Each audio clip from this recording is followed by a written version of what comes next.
Good morning, kia ora. I wanted to document a couple of things that happened to me last night, and I don't know whether by recording them it's going to help me make sense of what happened or what, but I passed out at like 7 o'clock last night and woke up at 8 o'clock this morning.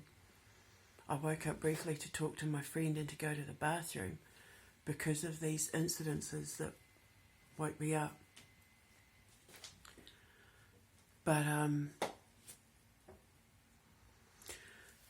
I had a dream that I was riding on the back of a buffalo. Hang on. Yeah, so I had a dream I was riding on the back of a buffalo. This buffalo was huge. Buffaloes have been plaguing me for a couple of years now, but the more I'm evolving, the more my life is changing. The more and more I'm seeing them, the more they're coming to me. And this this buffalo was so big that when I was sitting on it, my legs were spread so far apart but my feet still hadn't reached the side of the edge of the buffalo's shoulders. That's how big it was. And I was laying down like I was asleep, like nestled in its fur, in its coat. And it was running through this plain, going so fast. And I was so warm and cozy and loved, and I felt so safe and protected. And all of a sudden it just came to a screeching halt. Not like it just stopped dead in its tracks. And I sort of was like this, and she sort of looked back at me and went like this, as if to say, look behind you. And I sort of sat up and turned around, and there were so many buffalo, you couldn't see ground, you couldn't see mountains, you couldn't see anything other than buffalo. There must have been tens of thousands of them. And she said to me, stand up.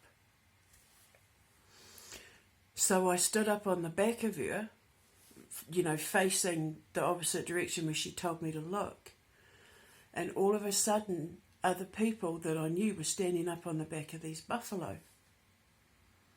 And they were people from like my past and my present. People I wasn't expecting to see on the back of these buffalo.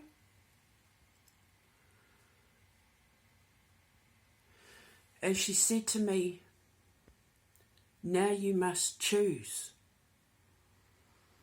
And as soon as she said it, I was immediately just like drawn in here. I just was drawn to the ones that, where I had that pure pull. And they sort of came to me. And I got down off the buffalo and I was walking sort of just ahead of them, and they were sort of walking behind me. And when I sort of jumped down and I sort of walked in front of the buffalo, Eagle was there. Head of the the stories, head of the eagle. I've been seeing him since I was a little girl. He's so large that when he flies overhead, you can't see the sky. And the eagle, was there. So I hopped off the buffalo and I walked in front of the buffalo to start walking forward, and Eagle was there. And I handed him his feathers. I gave him his feathers and walked past him, and as I walked past him, the people that I'd chosen were holding hands, and as we walked past them, everything just turned to pure white light. The interesting thing about that is that a couple of months ago I had a dream that I was riding on the back of the eagle. The same way, my legs were splayed so wide, but he was so huge, I looked like a flea on the back of an elephant. And he was flying, and I was holding on to the scruff of his neck, and he landed at the foot of a buffalo.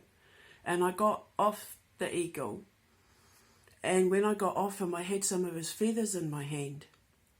And I kept saying to my friends, and because like when he landed and I got off him, the buffalo bowed its head at the eagle as if to say like, thanks, I've got it from here. Or like, just like thanks. But in this dream I handed the eagle his feathers back. And I keep saying to my friends, who's the buffalo? What does the buffalo... I mean, I know what totem buffalo represents. But just before that dream where I was flying on the back of the eagle, I had a dream when I was standing in the same field. It's always the same field. And my mum was running towards me with so many soldiers from different countries, different eras. There were like samurai, there were Viking warriors, there were Maori warriors, there were World War One, Vietnam, Korea, like you name it. They were from all countries, all nations, all over the world. And there were tens of thousands of them that you couldn't see the field for soldiers. And my mum was leading the charge. And when she got to me, she kneeled and she handed me feathers. But the thing is, when I walked past Eagle, everything turned pure white. And in that moment, I found myself standing, watching over a baby sleeping in a bed with its young mum. Now, this mum can't have been older than about 22, give or take a year. She looked maybe sort of between 19 and 22. She was quite young. And she was in a single bed with her little boy, who was about 10 months old, and there was an older sister sleeping in another bed, a single bed, at the foot of the younger sister's bed. And I knew they were sisters, I knew everything about them, sort of thing. And this little boy, this chubby little thing he was about 10 months old, and he was dead, he'd stopped breathing. And they looked like she was a young single mum, maybe living with the sister, or they all lived with the parents, you know, obviously a young pregnancy. And they looked like the little boy looked like he had native, African American with a bit of Latino, maybe a bit of like Native American. Like he looked like he was a mixture. His skin was quite olive, and he had big, massive brown eyes, but he stopped breathing. He wasn't alive. And I could see him as clear as a bell, and I can still see him. But I was pure white. Like that was just pure white light.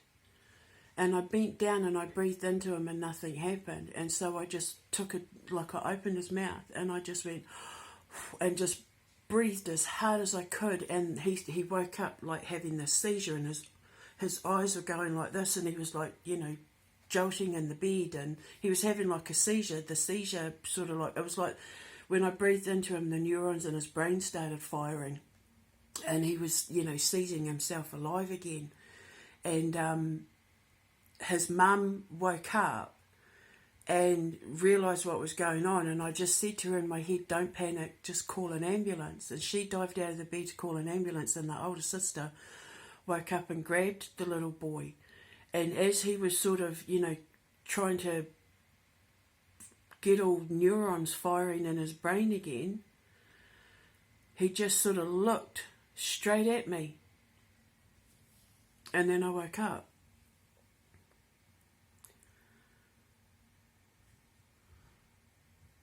It's like, since I stepped through the Lionsgate portal and the door to my past has been closed, my gift has changed. The way that I access people now has strengthened in a way that I don't necessarily understand what's going on. But I don't know what that means about the eagle, because I've had eagle with me since pretty much I was born. So I don't know if that means if eagle is no longer my guardian and buffalo's taking over. Like I don't know what it means. And then I got a message from my friend, and she said to me, I watched a video yesterday. She goes, it was quite freaky. She goes,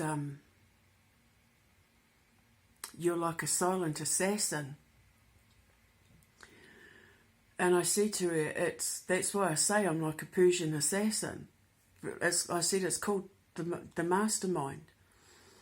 Master of the mind. I was taught to master the mind. My teacher, when she trained me, refused to let me read for people in the 3D. She insisted that I read, when I was doing my training, that I read for people via phone, email, letter, that sort of thing, where she used to go and do her, be interviewed at the radio stations, and that she used to take me with her, and I used to,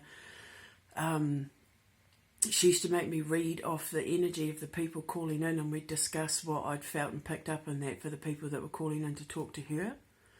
And she used to force me to have these conference readings for like all the members of the society and that without any notice, and because you don't argue, you know, she knew what she was doing.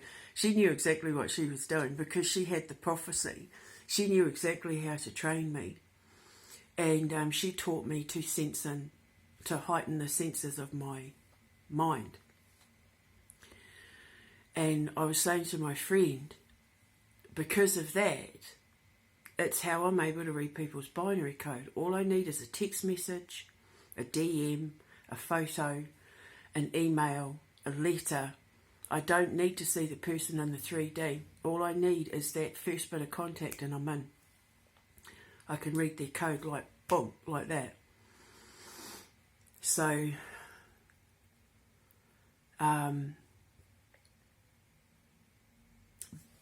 Buddha says, love me or hate me, either way, I have control. Because if you love me, I'm in your heart. If you hate me, I'm in your mind. But either way, I win. Buddhism is a form of, you know, like Stoicism. It's a form of Stoic philosophy. It's just a more gentle version.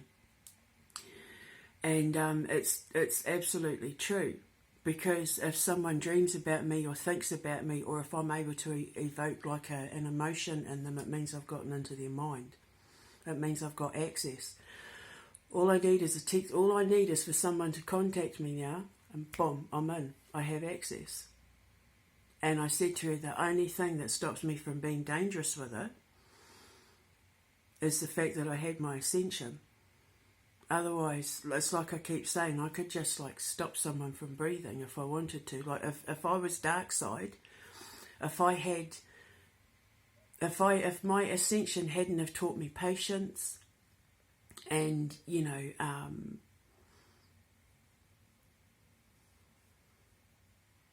risen to a higher place, if I hadn't have let go of my temper and my control issues and, you know, my Scorpio need for retribution and things like that, I could be dangerous. But I'm of the light. If I used my gift that was in anything other than with pure intent, it would be removed and I'd go to the dark side, and I've just gotten out of that and I ain't never going back. You know, when you have your ascension and you're fighting the shadow, you're fighting your demons. And it is terrifying in a way that leaves an impact on you that you make sure you never ever want to go through that again. So, but what it means is that my gift enables me to get into the minds of the people whose minds are broken. And I go in with my little tool bag and I fix their minds, and then it fixes their broken hearts. Because a broken heart and a broken mind are connected. And I always say, once the mind's gone, the body goes, the soul is sure to follow. So, mental illness is the first sign that the soul is getting ready to give up. So, that's what I do. I go in and I heal, I fix people's binary codes. But in saying that, I also know when people are being genuine or not. All I need is a text message. All I need is the second a person contacts me, and I know they get my shield first, and if they get through my shield, they get my sword next. And I've just had to remove 3 other people from my lot. Oh, when grandmother said to choose. And I was picking, the people that I was picking are the ones that are the pure of heart. I used to say to my students, do everything with the purest of intentions. And that's what I was doing. Oh, God, because the people that I picked were the ones that, you know, they had that purity and the honesty. And because that's the thing, like I get messaged by guys sending me topless photos, and they're all like, you know, and it's like, you know, I know who you are, right? Like, you know, I know you're not even a male. You know, I know you're just a player, or you know that I know that, you know, sort of thing. Like, I just, the second someone contacts me, I can tell whether they have pure intentions or not. Because I stand in the light, because I'm here to protect the light, I have to know the light. I have to be able to read anyone that comes within that barrier of the light. And if it's not of pure intent, I pick it up like that. Like my spider senses start going. And then, because what happens is, the second my spider senses start tingling, the was it called the dorsolateral prefrontal cortex, the DLPFC, and my brain gets triggered. And the DLPFC in your brain is like your, it helps you tell the difference between right and wrong. It controls working memory. It controls how you relate to doing good or bad. It's kind of like the people who commit a lot of crimes, and like psychopaths and that have a low DLPFC. They can do things that go against the laws of human nature without thinking about it, without any sort of remorse in that, because that the DLPFC in their brain isn't as strong or active, so they don't necessarily, they can't tell right from wrong. They'll act on impulse.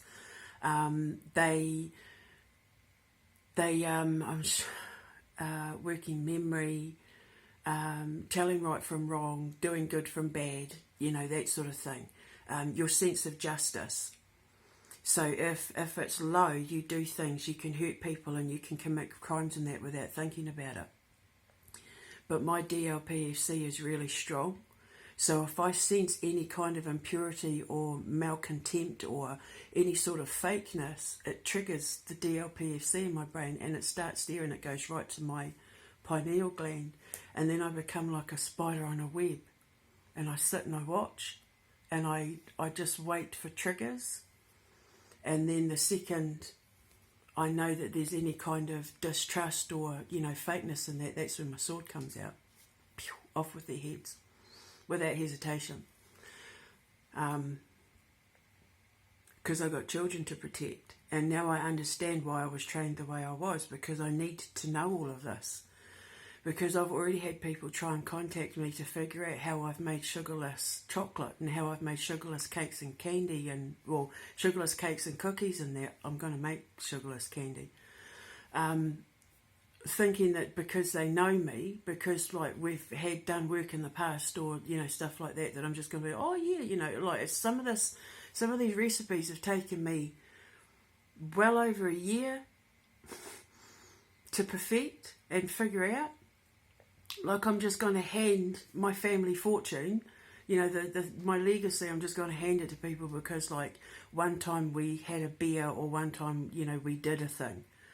So it's like, I get it now. I understand why I was trained the way I was. Why my teacher was so insistent that when it came to that prophecy coming true, that I was only surrounded by the people who would protect me like a bullet. Because I used to be very, very naive. Not anymore. Because I got Gwendolyn, my sword, which, if you remember, means destiny and purity. And my sword is the one that judges the character of those who are of pure intent or not, which is why I don't like these guys that keep trying to hit me up. Because it's like, I'm not interested in your chest. I'm not like, that's male behaviour. I don't like males, I like men. You know, men stand in their own power. Men don't need to send me shirtless photos or, you know, try and hit me up in an aggressive style, thinking I'm going to fall at their feet, because that doesn't cut it for me. I read energy. The second you contact me, I know whether you're genuine or not. So, but it's something that's only started sort of really amplifying itself over the last few months. Something's happened with my gift, my access to time, my access to step. I spend more time in existence now than I do in reality. And when the two meet, it exhausts me, which is why I'm sleeping 13 hours, you know, because I don't understand what's going on necessarily, but I'm not arguing, because I have complete faith that the divine know what they're doing.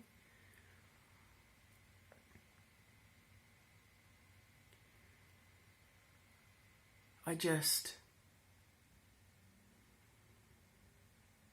don't know who that little boy was. I don't understand why I gave Eagle his feathers back. I don't understand who Buffalo is. I know I'll figure it out. I know it eventually will make sense, but I just hope that little boy's okay. I mean, I know he's okay. I know he was a sick boy. I think it was whatever was wrong with him, they all knew it was a pre-existing condition. But I had to document it all, because my life is kind of turning into something that probably wouldn't make sense if it was put in a movie. So I had to document it. I was telling my family and friends about it this morning. And one of my girls, one of the ones that I chose, one of the ones that was standing on the back of a buffalo, she's a Taurus actually. I woke up this morning and she was talking about this herd of buffalo that was charging towards me. She was like, there's this herd of buffalo charging towards you. And I was like, you're not going to believe what happened. I couldn't believe it. I was freaked out.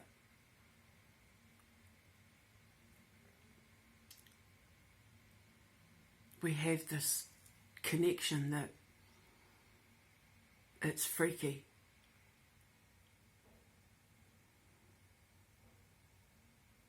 They make me feel like how I feel when I'm on the back of the buffalo. I feel safe. Like I don't need to. I just am with them. We just are. The one thing I was saying to my family this morning is that the one